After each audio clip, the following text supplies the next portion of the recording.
Długotrwała praca na komputerze w złych warunkach może doprowadzić do trwałego pogorszenia Twojego stanu zdrowia. Szczególnie narażone na uszczerbek są wzrok, stan psychofizyczny, układ szkieletowo-mięśniowy, ale także mogą pojawić się tak zwane mikrourazy. Zacznijmy od wzroku.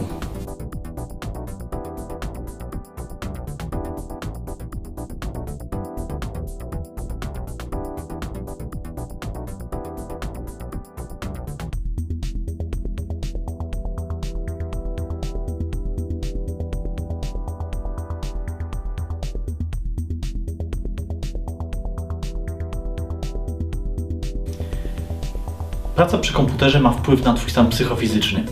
Z jednej strony tego typu prace bywają jednostajne i powtarzalne, co może powodować uczucie znużenia i apatii. Z drugiej strony ilość informacji, którą otrzymuje się w interakcji z komputerem, jest tak duża, że może powodować uczucie zmęczenia.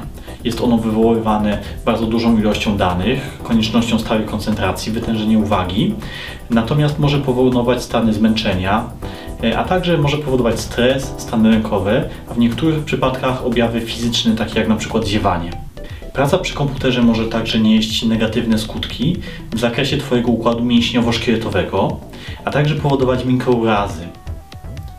Za chwilę dowiesz się, czym różnią się te kwestie związane właśnie z mięśniami i układem kostnym od mikrourazów i dowiesz się, jakie są podstawowe konsekwencje dla zdrowia płynące z tych dwóch źródeł.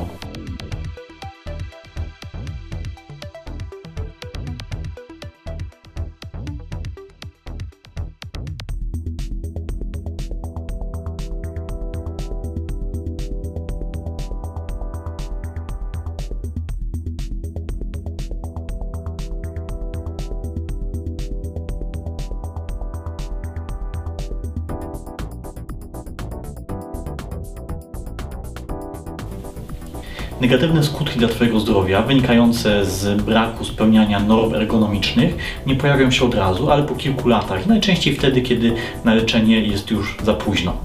Dlatego tak ważna jest świadomość i profilaktyka w tym zakresie. Właściwe ułożenie biurka, właściwe krzesło z oparciem, z podłokietnikami, właściwe rozmieszczenie przedmiotów pracy są niezwykle istotne. Tak samo niezwykle istotna jest właściwa postawa, aby pamiętać o braku nacisku na nadgarstek, nacisku na łokcie wywieranego przez blat biurka, nacisku na mięśnie i nerwy w nogach poprzez nieprawidłowe siedzenie. To wszystko jest niezmiernie ważne, aby zachować swoje zdrowie w dobrej kondycji.